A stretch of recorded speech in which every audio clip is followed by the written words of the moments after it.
안녕하세요, 하와이 대저택입니다. 네, 여러분, 오늘은 유튜브 사상 최초로 구독자님들을 대상으로 정말 간단한 잠재력 테스트를 해볼 겁니다. 이 실험은 실제로 미국 하버드 대학교에서 직접 실험해서 엄청나게 큰 반향을 일으켰던 실험이니까요. 그 신빙성은 검증됐다고 생각하시면 좋습니다. 지금부터 짧은 영상을 하나 보여드릴 건데요. 여기에는 검은 옷 입은 사람 3명, 흰 옷 입은 사람 3명, 총 6명의 사람이 등장합니다. 그 중에서 검은 옷 입은 사람은 신경 쓰지 마시고요. 흰 옷을 입은 사람들 3명이 농구공을 서로 주고받으면서 패스를 할 거예요. 이 흰 옷 입은 사람들이 서로 패스를 몇 번 주고받는지 정확히 세어보십시오. 다시 한번 말씀드립니다. 이건 여러분이라는 사람의 잠재력 테스트예요. 10초만 정말 집중해서 세어보셔야 합니다. 자, 실험 시작하겠습니다.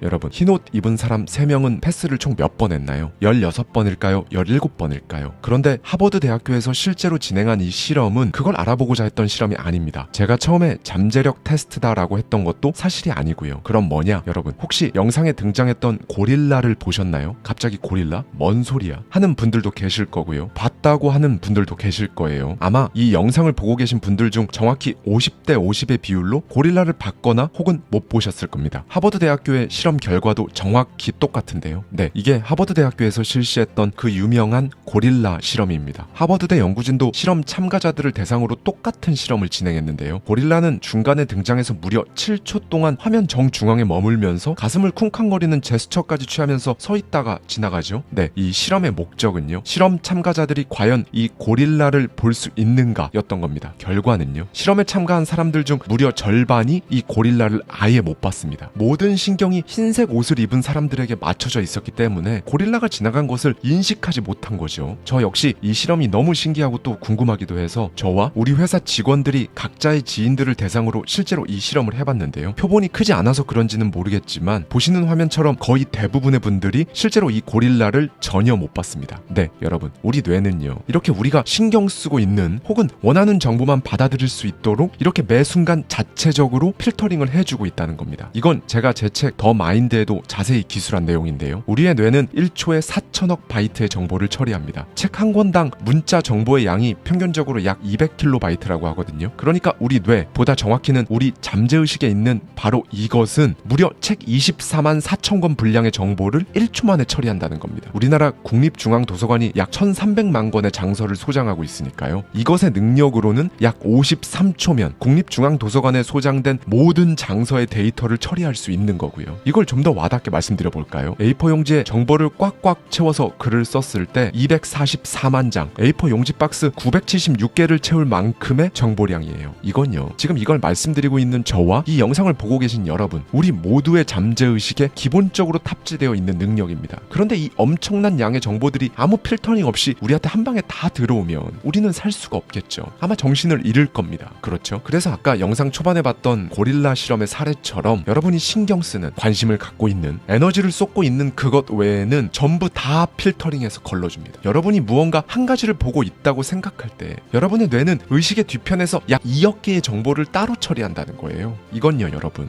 우리가 보는 것, 보이지 않는 것, 들리는 것, 들리지 않는 것, 이 모든 것들을 결정하는 인생에서 엄청나게 중요한 기능입니다. 그러니까 사실은 우리에게 들어오는 정보의 수는 무수히 많은데 그 중에서도 내가 중요하다고 생각하는 정보, 바로 그것만 인식이 되는 겁니다. 심지어 이건 우리 뇌에서 정말 잠시도 쉬지 않고 돌아가요. 밤낮도 가리지 않고요. 잠들어 있든 깨어 있든 계속 돌아갑니다. 그럼 도대체 이것이 뭘까요? 이 알파벳 3개만 기억하세요. R, A, S. 우리말로는 망상 활성화 체계라고 부릅니다. RAS는요, 여러분이 원하는 인생, 그 삶을 조금 더 쉽게 그리고 조금 더 빠르게 현실화시키고 싶다면 반드시 알아야 하는 개념입니다. 이 개념을 엄청나게 쉽게 이해할 수 있게 해주는 실화가 하나 있어요. 바로 칵테일 파티 효과라는 건데요. 파티같이 많은 사람들이 모여있는 자리에서 사람들이 한꺼번에 막 이야기하고 있을 때요, 여러분이 관심 있는 이야기만 귀에 들어왔던 경험 해본 적 있을 겁니다. 주위가 아무리 산만해도 내 아이의 목소리, 내가 아끼는 사람의 모습, 혹은 내가 지금 갖고 싶거나 관심 있는 물건과 같은 어떤 키워드만 눈에 들어오고 그거에 대한 정보가 여기저기에서 포착되고 그렇잖아요. 여러분이 에너지를 쏟지 않는 모든 것들을 전부 걸러낼 수 있는 능력, 이게 바로 칵테일 파티 효과인데요. 이 효과는 1953년 영국 왕립 런던 대학에 근무하던 콜린 체리의 실험에 의해 명명되었어요. 이 교수는 항공 관제탑에서 관제사들이 그 수많은 비행기의 조종사들 목소리 중에서 어떻게 자기가 맡고 있는 조종사의 목소리를 기가 막히게 가려내서 집중할 수 있는지 신기했던 거죠. 그래서 실험을 했습니다. 1. 실험 참가자들에게 헤드폰을 나눠주고 같은 목소리가 서로 다른 두 개의 내용을 말하는 걸 양쪽 귀로 동시에 듣게 합니다. 2. 두 번째 실험에서는 한 가지 내용은 오른쪽 귀로만, 다른 한 가지 내용은 왼쪽 귀로만 듣게 했어요. 실험 참가자들은 한 가지 내용에 집중하다가 들은 내용을 종이에 적었죠. 결과는 어땠을까요? 그들은 두 가지 내용을 양쪽 귀로 동시에 들을 때도 자기가 듣고자 하는 내용은 기가 막히게 구별해서 정확히 들었습니다. 반면에 한 가지씩 나눠서 들었어도 관심 없는 이야기는 제대로 듣지 못했고요. 그리고 이런 필터링은 RAS, 즉 망상 활성화 체계가 하는 겁니다. 이 능력 덕분에 우리는 지하철에서 졸다가도 내려야 하는 역 이름을 들으면 확 깨어날 수 있는 거예요. 그러니까 나에게 의미 있는 정보라고 판단되면 뇌는 내가 의식하지 못하는 사이에 그 정보를 귀로, 눈으로 듣고 보게 만들어서 내 눈앞에 딱 나타나게 만든다는 거죠. 이게 어떻게 가능하냐? 뇌가 필터링을 해서 보내니까 가능한 겁니다. 그리고 바로 이게 RAS의 역할이고요. 이 RAS는 척수, 소뇌, 대뇌와 쭉 연결되어 있는 신경망 회로입니다. 하루에도 외부로부터 정말 온갖 종류의 정보들이 쏟아져 들어오잖아요. 눈, 코, 입, 귀, 피부 등 감각기관으로 들어오는 모든 정보를 이 RAS라는 그물망이 전부 통과시켜버려요. 통과시키지 않고 그물망에 딱 걸린 내용이 이제 뇌의 적절한 부분으로 보내져서 처리되는 거죠. 이건 심지어 우리가 자고 있을 때도 쉬지 않고 가동됩니다. 프랑스 국립과학연구원의 연구 결과인데요. 우리 뇌는 자고 있는 동안에도 자신에게 의미 있는 정보를 계속 수집하려는 모습을 보인다고 합니다. 일반적으로 수면에는 3단계가 있는데요. 이 중에서 이제 잠에 들고 50분 정도가 지나면 수면 3단계죠. 수면의 가장 깊은 단계인 서파수면 단계에 들어갑니다. 그런데 실험을 해보니까 뇌는 심지어 이 서파수면 상태에서도 외부 정보를 계속 받아들이는 거죠. 이때 뇌는 시끄러운 환경에 노출되었을 때는 수면을 취하는데 가장 적합한 소리를 찾아서 잠이 들게 만들고, 또 반대로 아이의 우는 소리, 물 끓는 소리 등을 딱 필터링해서 잠을 깨우기도 하는 거죠. 프랑스 국립과학연구원의 이 연구 결과는 국제학술지 네이처 인간 행동에 2019년 1월 14일 게재됐습니다. 자, 세상엔 두 종류의 사람이 존재합니다. 뇌의 이 필터링 기능을 알고 활용해서 성공하는 사람, 이런 게 있는지도 모르고 그냥 사는 사람. 여러분이 후자 쪽인데 인생 바꾸고 싶다면요, 전자 쪽 유형의 사람, 즉 필터링 기능을 고의적으로 이용해야 실제로 인생 바꿀 수 있습니다. 왜? 내 머릿속에 정보 거름망을 교체해야 하니까요. 똑같은 장면을 보고 기회를 찾는 사람, 그 장면이 있었다는 것조차 모르는 사람, 이렇게 두 명이 있다면 이 둘의 인생은 1년 뒤, 5년 뒤에 어떻게 바뀌어 있을까요? 여러분, RAS는 구글 검색창과도 같습니다. 구글 검색창에 여러분이 찾고자 하는 검색어를 쓰고 엔터를 치면 검색 엔진이 몇 초 만에 바다를 헤매서 관련 있는 것들을 모두 찾아 여러분 눈앞에 가져다 주잖아요. 네, 인간의 RAS도 똑같아요. 다만 두 가지 차이점이 있습니다. 첫째는 속도인데요. 검색 과정에 걸리는 시간이 몇 초가 아니라 수천 분의 1초라는 점입니다. 두 번째 차이점은 소위 엔터 버튼이 얼마나 잘 먹히느냐에 있어요. 사람의 RAS는 검색어가 일단 입력만 되면, 그러니까 엔터가 딱 쳐지는 그 순간 정말 말도 안 되는 속도로 검색어에 맞는 것들을 눈앞에 나타나게 만드는데요. 그런데 엔터가 항상 먹히는 게 아니라는 겁니다. 이게 구글 검색과의 두 번째 차이점이에요. 이런 건 엔터가 잘 먹힙니다. 여러분 당장 오늘 한번 해보세요. 오늘은 꼭 빨간 우체통을 본다, 이런 검색어 입력하면요, 이상하게 그날은 몇 년간 한 번도 못 봤었던 빨간 우체통이 여러분 눈에 들어올 겁니다. 오늘은 파란색 차를 보자 라고 말하는 것도 마찬가지죠. 이런 소위 일회성 검색어는 RAS를 작동하게 하는 엔터가 잘 먹혀요. 그런데 지금까지 살아온 수십 년 동안 겹겹이 쌓인 인생의 고정관념을 바꿔야 하는 검색어라면 어떨까요? 돌에 글씨를 쓰듯 입력 버튼을 매일 계속 눌러야 엔터가 먹힙니다. 그렇게 어느 순간 엔터가 딱 먹히는 순간부터는요, 분명 어제랑 똑같은 걸 보고 있는데 눈에 보이는 게 다른 거죠. 그리고 이 검색어가 제대로 입력됐다면 입력된 순간부터 여러분이 의식적으로 그 목표를 생각하지 않아도 RAS가 알아서, 그러니까 심지어 잠을 자고 있을 때조차 그 검색어에 맞는 정보가 여러분 눈과 귀에 닿을 수밖에 없도록 만들어줍니다. 네, 여러분, 그럼 이제 결론 나왔죠. 1. 제대로 된 검색어를 쓰고, 2. 엔터가 잘 눌러지게 만들면 끝입니다. 일단 어떤 검색어를 넣으면 되는지 말씀드릴게요. 맹시라고 들어보셨나요? 한마디로 감각기관, 즉 눈으로는 시각 정보가 막 들어오고 있는데 내가 특정한 어떤 거에 너무 신경 쓰고 있어서 RAS 그물망이 이걸 그냥 통과시켜버리는 겁니다. 보이는데 못 보는 상태인 거예요. 거죠. 영상 초반 보여드렸던 고릴라 실험을 생각하시면 와 닿으실 거예요. 그래서 가난, 이번 생에 부자 되긴 글렀다, 나는 그 정도까지는 못한다 라는 검색어를 계속 입력해온 사람은 주변에서 아무리 칭찬해줘도 혹은 부자가 될 수 있는 불편하지만 제대로 된 진실을 알려줘도 그 사람 RAS는 이런 거 다 통과시킵니다. 그래서 칭찬을 들은 기억도 없고 누군가 자신을 무시했다는 기억만 남아있는 거죠. 구글 검색 엔진과 다르게 특히 RAS에 입력하는 이 검색어는요, 여러분이 말로 내뱉는 것과 무관하게 진심으로 내가 나를 어떻게 생각하는가, 이게 검색어로 입력됩니다. 말로는 난 멋져 라고 해도 아니야 난 최악이야 라고 속으로 말하고 있으면 검색어는 이제 무조건 나는 최악을 검색합니다. 그래서 RAS는 내가 어떻게 하면 진짜 최악이 될 수 있는지에 대한 모든 정보들만 필터링해서 보여주는 거고요. 이제 두 번째죠. RAS 검색창에 검색어 넣고 엔터 버튼을 어떻게 잘 눌러지게 만들 것인가. 손을 써야 됩니다. 정확히는 손으로 글을 써야 하는 거죠. 인디애나 대학교의 카린 할만 제임스 교수가 손글씨와 뇌 활성도가 어떤 연관이 있는지 연구를 진행했는데요. 일단 아직 글을 모르는 어린이들을 모집했습니다. 그리고 이 아이들을 두 그룹으로 나눠 글자를 보여준 거죠. 한 그룹은 글자를 손으로 따라 쓰게 했고 다른 그룹은 그냥 보고 읽는 것만 시켰어요. 그렇게 총 4주 동안 실험이 진행됐습니다. 그리고 4주 후 두 그룹의 아이들 뇌를 MRI로 촬영했고요. 결과가 정말 확실히 갈렸는데요. 손으로 글자를 직접 따라 쓴 그룹의 뇌 활동이 훨씬 더 왕성했습니다. 예전에 SBS에서 미국 프린스턴 대학교가 진행했었던 연구를 재현한 적이 있었는데요. 손글씨와 인지 능력에 관한 연구를 재현한 다음 그 결과를 보여줬습니다. 실험을 위해 총 4명의 남녀를 모집했고요. 이들에게 독해 지문을 들려줬어요. 2명에게는 컴퓨터 키보드로 타이핑하도록 했고 다른 2명에게는 손으로 그 문제를 받아 적도록 했습니다. 노트북을 이용한 사람들은 거의 모든 문장을 그대로 받아 적었거든요. 그런데 손으로 적은 사람들은 문제를 다 받아 적지도 못했죠. 어쨌든 각자 기록한 걸 얼마나 정확히 이해했는지 문제를 풀게 했는데요. 그 결과 손으로 직접 필기한 그룹이 컴퓨터 타이핑으로 받아 쓴 그룹보다 더 높은 정답률을 기록한 겁니다. 손으로 직접 적었던 참가자는 이렇게 말했어요.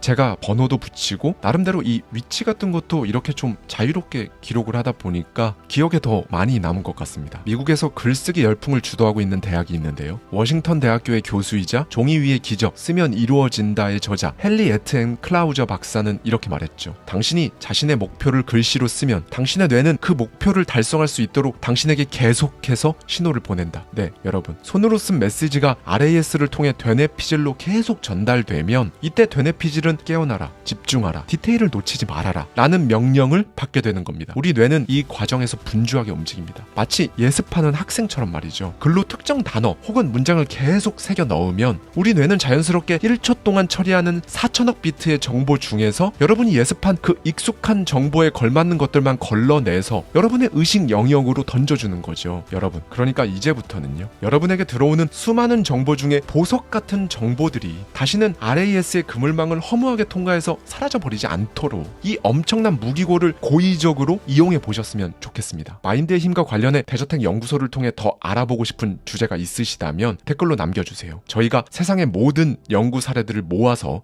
여러분 성공에 바로 당장 여러분의 오늘 내일에 실제로 도움이 되는 영상을 제작해 드리겠습니다. 안녕하세요. 하와이 대저택입니다. 마인드의 힘을 알 수 있는 세상의 모든 일을 알려드리기 위해 대저택 연구소라는 새로운 코너로 여러분을 이렇게 찾아뵙게 되었습니다. 경제적인 부분, 커리어적인 부분, 그 어떤 영역에서든 여러분이 원하는 만큼 이루고자 할 때요, 성공을 하고자 할 때 우리 뇌가 도대체 어디까지 도와줄 수 있는지, 뇌가 대단하다, 뇌의 능력을 활용해야 한다, 이런 말들 여기저기서 참 많은데 일상에서는 이걸 느낄 기회도 잘 없고 감도 잘 안 오잖아요. 성공하고자 하면 성공을 도와주는 뇌에 어떻게 보면 충격적이기까지 한 실제 사례들, 연구 결과들 오늘 낱낱이 다 말씀드릴 겁니다. 뇌 가소성 혹은 신경 가소성의 위력적인 엄청난 사례들 하나씩 한번 볼까요? 뇌 가소성, 신경 가소성 둘 다 똑같은 말인데요. 뇌 가소성이 더 짧으니까 오늘은 뇌 가소성으로 통일해서 말씀드리겠습니다. 일단 뇌 가소성이 뭘까요? 한마디로 뇌가 외부 자극, 환경 변화 이런 것들에 대응해서 자기 스스로 배선을 바꾸는 능력이거든요. 제가 확 와닿게 말씀드리면 난방도 바닥에 난방 배선이 있잖아요. 그런데 혹한의 추위가 찾아오면 더 세게 난방을 하기 위해 바닥 아래에 깔려있는 난방 배선이 자기 스스로 막 바뀌는 거예요. 이런 말도 안 되는 짓을 것을 우리 뇌는 실제로 한다는 겁니다. 그게 뇌 가소성이에요. 이게 밝혀진 건 20년 정도밖에 안 돼요. 원래 뇌에 대한 학계의 지배적인 생각은 이랬습니다. 아무런 훈련도 하지 않은 일반적인 뇌는 아이였을 때 서서히 발전하다가 20대, 30대 초반에 최전성기를 맞이하고 이후 나이가 들며 서서히 퇴행한다. 자, 여기서 중요한 포인트가 나오죠. 아무런 훈련도 하지 않은 일반적인 뇌를 전제하고 있잖아요. 그런데 이제 연구 장비가 발전을 하죠. 그전까지는 사람이 죽으면 해부를 해서 뇌를 보는 것밖에는 방법이 없었는데 이제는 살아있는 사람 뇌를 스캔할 수 있게 된 겁니다. 그리고 어마무시한 연구 결과들이 막 나오기 시작한 거예요. 뇌를 훈련하고 관리하면 유년기 못지않게 뇌 배선은 팽창한다. 심지어 그 상태를 유지하는 기간도 거의 무제한이다. 그러니 우리는 죽기 직전까지 뇌를 계속 써먹을 수 있고 원하는 최고의 퍼포먼스를 낼 수 있다. 예전 제 영상 중에서요. 뇌과학 분야에서 세계 최고 권위자 중 한 명인 에이맨 박사의 마음이 아니라 뇌가 불안한 겁니다 라는 책을 소개해 드릴 때 제가 엄청난 뇌 사진을 하나 보여드린 적도 있죠. 당시 에이맨 박사는 30대였는데요. 몸을 혹사시켜가며 연구만 하느라 뇌를 전혀 훈련하지 않았습니다. 반면 박사의 할머니는 식단과 공부로 뇌를 꾸준히 관리를 한 거죠. 이 둘의 뇌 사진을 비교해 보니까요. 30대인 에이맨 박사보다 노령인 할머니의 뇌가 훨씬 더 깨끗하고 건강한 상태인 겁니다. 이 뇌 사진이 당시 학계에서도 굉장히 화제였어요. 네, 여러분. 일단은요. 오늘부터 그냥 농담으로라도 내가 나이 먹어서 깜빡깜빡한다 이 말 하면 안 됩니다. 나이가 먹어서 머리가 굳었다. 나이 들어서 이제는 그거 하고 싶어도 못한다. 이런 말도 마찬가지고요. 이런 말은 실제로 지금 당장 여러분 상태가 그렇다고 하더라도 하면 안 돼요. 우리가 무의식 중에 내뱉는 말은 진짜 중요하니까요. 이 부분에 대한 얘기는 오늘 여기서 끊고요. 이 뇌가 얼마나 위력적인 힘을 지니고 있는지 오늘 제대로 한번 체감해 보시죠. 가장 먼저 뇌 일부가 심각하게 손상이 되어도 자신의 의지에 따라 이 뇌를 어떻게 끌어올릴 수 있는지 확인할 수 있는 대단한 사례들을 살펴볼게요. 이안이라는 청년이 있었습니다. 그는 어릴 적부터 운동을 좋아했고요. 학창시절에는 라크로스 선수로 활동했을 만큼 정말 건강한 청년이었어요. 그런데 이 청년은 안타깝게도 갓 20살이 되던 해 친구들과 함께 여행을 하다가 돌에 머리를 부딪히는 큰 부상을 당합니다. 그의 인생은 정말 말도 못하게 망가졌어요. 이 사고로 이안은 중추신경계에 큰 손상을 입었고요. 뛰어다니던 때가 무색하게 걷는 건 물론 손도 스스로 움직일 수 없는 타지마비 상태가 되었습니다. 운동신경을 담당하는 뇌의 영역이 모두 손상되었다고 자료에선 이야기해요. 당시 의사는 말합니다. 24시간 내내 가족이나 간병인의 도움이 필요할 겁니다. 네, 그는 미쳐갔습니다. 엄청나게 건강한 청년이었고 운동선수의 꿈을 이루려 했던 그에게 삶은 지옥으로 변했죠. 이런 그에게 의사는 묻습니다. 뇌에 칩을 심어보시겠어요? 당신 뇌에 운동피질이 죽었습니다. 이 칩은 그 죽은 운동피질을 대신해서 움직이라는 신호를 손목까지 보내는 역할을 할 거예요. 칩을 심으면 그만이냐고요? 절대 아닙니다. 이 칩은 절대 자동으로 당신을 정상으로 만들어주지 않아요. 그러니 당신은 뇌에 칩을 심고 나서 손으로 글씨를 쓰는 영상을 수백 번이고 보면서 시각과 청각 신호를 뇌에 입력해야 해요. 그리고 그 움직이지 않는 손을 움직이는 신용을 하면서 죽은 운동 피질의 역할을 정상적인 뇌가 대신하도록 반복하고 반복해야죠. 칩은 이렇게 모아진 신경 신호를 손목까지만 전달할 겁니다. 결국 노력을 해야 하는 건 당신이에요. 순식간에 인생의 밑바닥을 찍은 그에게 가만히 앉아서 수백, 수천 번 똑같은 영상을 보면서 연습을 하라고 하는 이야기는 고역이 아니었어요. 오히려 신락 같은 빛이었다고 합니다. 그는 화면에 보이는 이 장면을요, 자는 시간을 제외하고 보면서 끊임없이 손을 움직이려고 애썼습니다. 그뿐만 아니라 뇌의 청각, 시각 신호까지 주입시켜야 했기 때문에 그 집중도 또한 엄청났죠. 그는 무려 1000시간을 채웁니다. 마침내 그의 뇌 속 칩은 그의 노력에 보상하며 뇌의 신호와 교감하게 됐고요. 그 결과 손이 움직이기 시작한 거죠. 그렇게 건강한 뇌 부분이요, 손상된 뇌 부분에서 해왔던 능력까지 대신하면서 그는 칩을 제거하고 나서도 손을 움직일 수 있게 됩니다. 그는 이제 물도 직접 마시고요. 점차 몸의 가동 범위를 늘려가고 있다고 해요. 그런데요, 이제 훨씬 더 안타깝고 극단적인 실화가 하나 있습니다. 아예 처음부터 반쪽짜리 뇌를 가진 채로 살아가고 있는 아이의 실제 사례인데요. 3살이 되던 해 일상생활이 힘들 정도로 자주 발작을 했다고 해요.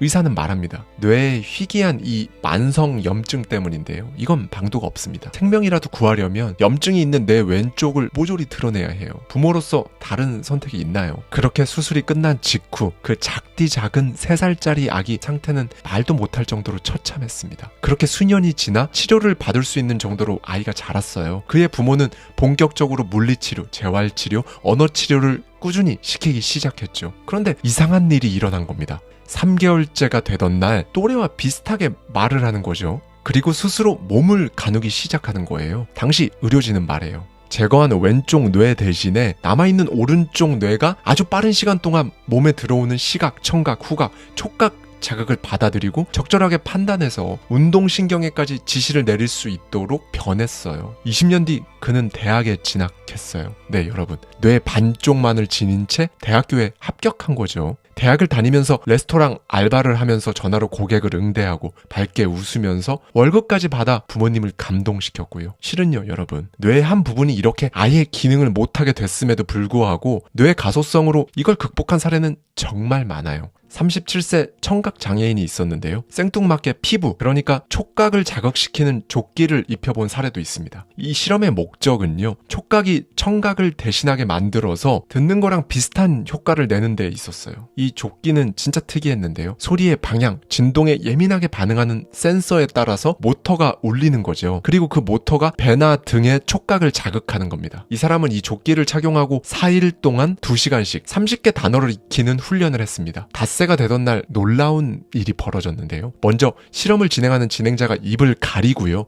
그에게 단어를 말하기 시작했습니다. 조끼에 반응이 왔겠죠. 그는 화이트보드에 그 단어가 어떤 단어인지 쓰기 시작했어요. 입모양을 안 보고도 단어를 쓴 겁니다. 중요한 건 오타 하나 없이 진행자가 들려준 단어를 쓰기 시작한 거예요. 그는 이제 촉각, 그러니까 피부로 듣기 시작한 겁니다. 당시 의료진은 이렇게 말했어요. 피부로 전해진 진동이 잠들어 있던 뇌의 청각 처리 영역을 깨워낸 겁니다. 한 가지 더 엄청난 사례를 살펴볼까요? 시각에 문제가 없는 사람의 눈을 5일 동안 가리고요. 점자 해독 훈련을 시킨 사례인데요. 시각장애인이 아니라 시각에 아무 문제가 없는 사람의 눈을 가린 거죠. 뇌는 곧바로 시각 기능을 줄여요. 촉각과 청각 처리 기능을 늘립니다. 그리고 같은 시간 눈을 가리지 않고 점자 해독 훈련을 한 정상 그룹이 있었어요. 같은 훈련 기간을 거친 뒤 이들의 점자 해독 능력을 평가합니다. 결과는 어땠을까요? 5일간 눈을 가려놓고 점자 해독을 한 그룹의 능력이 월등히 뛰어났습니다. 점자라는 게 지면이 볼록 튀어나온 형태로 시각보다는 손가락 끝에 촉각으로 구분하는 능력이 중요하잖아요. 눈을 가리고 촉각의 능력을 확 늘려버린 뇌가 점자 해독에 더 유리하게 발달한 거죠. 근데 우리는 진짜 우리 뇌의 위대함을 인정할 수밖에 없습니다. 그렇죠. 뇌의 일부분이 손상돼도, 아니 뇌의 반쪽이 없어도요, 그럴 의지가 있다면 뇌의 가소성이라는 능력으로 인해서 우리는 살아낼 수 있다는 거죠. 그럼 여기서 이런 의문이 듭니다. 나이가 들어버린 뇌에도 뇌 가소성이 의미가 있을까? 물론입니다. 앞서 에이맨 박사의 할머니 사례에서도 봤지만요. 뇌는 나이랑 상관이 없어요. 아니, 이건 정확한 표현이 아니네요. 보다 정확히 말씀드리면요. 나이를 거꾸로 먹을 수도 있어요. 여기 제가 거꾸로 먹을 수도 있다고 말한 이유가 있는데요. 훈련을 하지 않으면요. 그러니까 사람이 성공하려는 의지를 보이지 않으면요. 뇌는 다른 여타 장기와 똑같은 수순으로 당연하게 늙어갑니다. 뇌 가소성 분야의 세계적인 석학 마이클 머제니치 박사가 있는데요. 2017년 우리나라의 내한에서 치매를 이기는 뇌에 대해 이야기를 해서 많은 주목을 받았죠. 그는 당시 75세였는데요. 두뇌 활용도가 90을 기록했거든요. 이건 상위 10%에 들어가는 수치입니다. 40세 성인의 두뇌 활용도 평균이 83이라고 하니까요. 당시 박사는 나이가 무색하게 두뇌 활용도가 엄청나게 뛰어났던 거죠. 머제니치 박사는 이런 말을 했습니다. 뇌 가소성이 양날의 칼인 것은 이를 조절할 수 있는 능력이 본인에게 있기 때문이라고 본다. 그 정답을 찾는 것이 인류 생존의 열쇠가 될 것이다. 왜냐하면 계속해서 올바른 선택을 했을 때 사람의 몸과 두뇌는 계속 발전하니까. 그는 더 강력하게 말합니다. 치매를 당연하게 생각하지 마라. 신경의학에서는 아직도 치매를 우리 인생의 당연한 질병으로 생각한다. 그러나 뇌 가소성 이론을 바탕으로 보면 치매는 단지 하향세의 마지막으로 인생 막차의 충돌 사고라고 본다. 충돌을 막기 위해 브레이크를 걸어야 한다. 단련시키지 않은 뇌의 안에는 노이즈, 즉 원활한 흐름을 방해하는 전기 신호가 많다고 하는데요. 그런 잡음 같은 전기 신호들을 우리는 그냥 방치하니까 나이가 들면서 당연히 뇌는 점점 더 쇠약해지는 거예요. 머제니치 박사가 수천 명을 대상으로 한 검사 결과가 있는데요. 뇌 훈련을 하지 않고 그냥 두면요. 30세를 정점으로 지각 속도, 청취 이해력, 시력, 소리 분석 능력 등이 10년에 3분의 1씩 팍팍 떨어진다고 합니다. 그런데 여기서 박사는 말하죠. 20세든 90세든 나이와 상관없이 똑같이 훈련시켰을 때 사람은 같은 폭으로 발전한다. 훈련을 받은 70세가 훈련받지 않은 20세와 같은 수준으로 향상되었다. 물론 20세가 같은 훈련을 받으면 더 좋아지겠지만 75세가 25세와 같은 수준이 될 수 있다는 걸 반드시 알아야 한다. 물론 집중력과 처리 속도에서 긍정적인 효과가 나타나려면 다방면으로 훈련을 해서 뇌에 물리적인 변화가 있을 때 가능하다. 자, 여기서 머제니치 박사가 엄청난 자료를 하나 보여주는데요. 75세 이상 정상적으로 생활하고 있는 남녀를 모집했어요. 그리고 10시간에서 16시간 동안 두뇌 훈련을 시킨 거죠. 이 프로그램은 브레인 HQ라는 프로그램인데요. 오늘 영상에서 자세히 다루진 않을게요. 다만 75세 이상 고령자들이 누구나 무리 없이 받은 훈련이니까 뇌 훈련이라는 게 우리가 막연히 생각하는 것만큼 막 엄청난 게 아니라는 거예요. 그리고 이제 충격적인 결과가 나옵니다. 75세 이상 참가자들의 뇌를 훈련시키고 나니까요. 20세 수준으로 브레인 스피드가 향상된 거죠. 기존 대비 2배까지 좋아진 겁니다. 박사는 말합니다. 무려 1년이 지난 후에도 브레인 스피드는 여전히 2배였다. 이들에게 2시간에서 4시간 훈련을 더하고 2년 후 다시 쟀을 때도 거의 같은 수준이었고 첫 실험으로부터 10년이 지난 85세 시점에도 처음보다 훨씬 좋아졌다고 한다. 훈련받지 않은 그룹과 비교했을 때 운전 시 안전도, 반응 속도, 문제 해결 능력도 좋아졌고 나이 들면서 많아지는 우울증도 감소했다. 이들은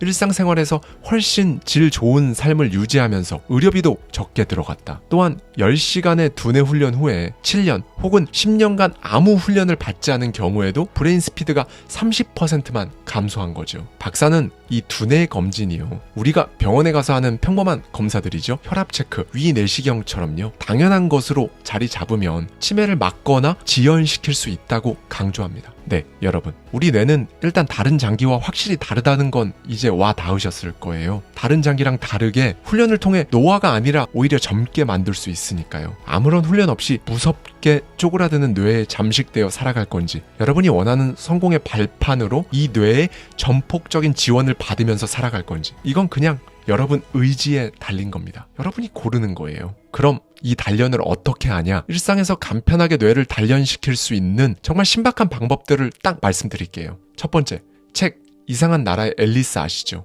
만약 집에 없으시다면요. 도서관에서 빌리셔도 좋고요. 한 권 사셔도 좋습니다. 매주 한 번씩 이 이상한 나라의 앨리스를 읽는 겁니다. 이게 무슨 생뚱맞은 훈련법이냐 싶으시죠? 자, 뇌는 말이 안 되는 황당한 상황에 닥쳐서 불안감이 들 때 더 많이 활성화되는 경향이 있다고 합니다. 미국 캘리포니아 대학교 산타바바라 캠퍼스 심리학과 연구팀이 학술지 심리과학 저널에 발표한 논문에 따르면요. 터무니없는 기이한 내용의 글을 읽는 사람들은요. 데이터를 분석하거나 새로운 패턴을 학습하는 능력이 2배 이상 향상된다는 결과를 발표한 거예요. 다소 기이하고 엉뚱하며 황당한 이야기들이 알게 모르게 뇌를 자극해서 단련시켜준다는 겁니다. 또 낯선 나라로 여행을 가서 문화 충격을 경험해 본 사람들은요. 문제 해결 능력이 20% 정도 상승한다는 연구 결과도 있고요. 영국 캠브리지대를 졸업하고 컴퓨터 소프트웨어 전문가로 활동하는 작가 폴 슬론이요. 인간의 창의성이 도대체 언제 깨어나는지 연구를 했거든요. 그랬더니 완벽하게 정리된 책상보다 다소 복잡하고 어수선한 책상에서 창의력이 깨어난다는 결과가 나온 거죠. 친한 사람들끼리 약간 바보 같은 질문을 던지는 것도 뇌의 유연함을 깨우는데 의외로 큰 도움이 된다고 하고요. 뇌를 훈련시키는 두 번째 방법은요. 머리를 써야 할 일이 있을 땐 적당한 카페를 찾아 들어가세요. 이건 이상한 나라의 앨리스를 읽는 것과 같은 맥락인데요. 일리노이 대학교의 연구 결과에 따르면요. 우리의 청각 역시 약간의 소음이 있을 때 뇌가 더 추상적인 사고를 하게 되면서 창의력을 깨운다고 합니다. 이쯤에서 뇌를 단련하는데 추상적인 사고와 창의력이 도대체 왜 중요한지 궁금하실 텐데요. 결국 이 뇌의 가소성을 깨운다는 건요. 뇌의 배선을 더 여러 갈래로 팽창시킨다는 걸 의미합니다. 지금까지 해오던 것과는 다른 생각을 해내는 능력이 바로 뇌를 젊게, 그러니까 브레인 스피드를 빠르게 만드는 거죠. 세 번째 방법은 유산소 운동학입니다. 유산소 운동이 뇌에 어떤 영향을 미치는지 이미 지난 영상에서 소개드린 바 있는데요. 더 많은 내용을 참고하시려면 이걸 하면 사람이 갑자기 똑똑해집니다 라는 썸네일이 있는 영상을 참고해 주시고요. 특히 이 유산소 운동과 다른 운동을 비교해 본 실험 결과가 있는데요. 유산소 운동은 기억력과 집중력을 관장하는 뇌 영역의 부피 자체를 증가시킨다고 해요. 일리노이 대학교 연구 결과에 따르면요. 일주일에 3-4시간 정도, 하루 3-4시간 아닙니다. 일주일에 3-4시간이에요. 조깅, 산책같이 유산소 운동을 하잖아요. 그러면 이건 뉴런의 성장을 돕는 BDNF라는 단백질을 강화시킨다고 해요. 그러니까 진짜 피곤하고 몸이 많이 무거워도요, 하루 몇 분이라도 유산소 운동은 꼭 하시기를 당부드립니다. 뇌를 강화시키는 네 번째 신박한 방법인데요, 스스로와 중얼거리면서 대화하세요. 그리스 테살리아 대학교의 연구팀은요, 혼자 중얼거리기, 그러니까 혼자 대화를 나누듯이 말을 하는 게 뇌를 강화시키는 방법이라는 연구 결과를 도출해냅니다. 메이저리그나 올림픽같이 세계 탑 클래스 스포츠 선수들을 보면요, 경기 전이나 경기를 하면서 혼자 뭐라고 막 중얼거리는 거 보신 적 있을 거예요. 그렇죠? 그런데 이게 실제로 효과가 있다는 겁니다. 혼잣말을 중얼거리는 건요, 제가 늘 말씀드리는 나와의 대화를 시도하는데도 엄청난 도움을 주거든요. 제가 누차 말씀드리지만 민망해할 거 없습니다. 혼자 중얼거리는 게 뭐가 민망한가요? 정 민망하시다면요, 제가 완벽한 솔루션을 드리겠습니다. 마스크를 쓰세요. 농담 아니고 진짜로예요. 혼잣말을 즐기십시오. 아니, 즐기셔야만 합니다. 이제 마지막이네요. 심호흡을 하십시오. 연구 심리학자 더글라스 헤르만 박사는요, 이런 연구 결과를 발표했는데요, 스트레스 받는 사건이 있을 때 곧바로 불평하는 사람들을 관찰해 보니까요, 학습 속도도 느려지고 기억력도 떨어져 있다는 걸 확인한 겁니다. 특히 병원 중환자실에서 일하는 간호사들이 일반 병동에서 일하는 간호사들보다 기억력 감퇴가 많았다고 해요. 그런데 이걸 심호흡으로써 호전시켰다고 합니다. 여러분, 일상에서 스트레스 받는 상황이 발생하면 타격을 안 받을 순 없죠. 그럴 땐 천천히 심호흡을 해보세요. 이게 이제 뇌에 신선한 산소를 공급하는 거거든요. 이것만으로도 스트레스 반응을 상당 부분 일단락시킬 수가 있고요, 이렇게 뇌의 능력 감퇴를 막는 겁니다. 네, 여러분, 오늘은 뇌 가소성에 대한 정말 다양한 사례를 살펴봤는데요, 그리고 일상에서 쉽게 뇌를 단련해서 젊은 뇌를 유지하고, 심지어 몸은 노화가 진행되더라도 뇌는 오히려 더 젊어지게 만들 수 있는 방법까지 말씀드렸습니다. 그런데 이건 뭐 다 아실 텐데요, 이걸 이렇게 다 말씀드려도 어차피 실제로 단 하나라도 일상에서 실천하는 사람은 극소수예요. 결국 이걸 행동으로 옮기는 것도 마인드의 힘입니다. 그리고 그 힘을 계속 유지시키면요, 뇌는 이제 여러분을 전폭적으로 도와줄 겁니다. 내일도 오늘만큼이나 방대한 연구 결과들을 바탕으로 마인드의 엄청난 힘을 알 수 있는 내용들을 말씀드리도록 하겠습니다. 마인드의 힘이 얼마나 대단한지 알아보고 싶은 주제가 있으시다면요, 댓글로 요청해주세요. 저희 팀이 세상의 모든 연구 사례를 모아서 여러분 하루하루에 실제로 도움이 될 만한 영상을 제작해드립니다. 오늘도 1% 더 젊어진 뇌로 1% 더 성공적인 하루를 보내시길 바라며, 지금까지 하와이 대저택이었습니다.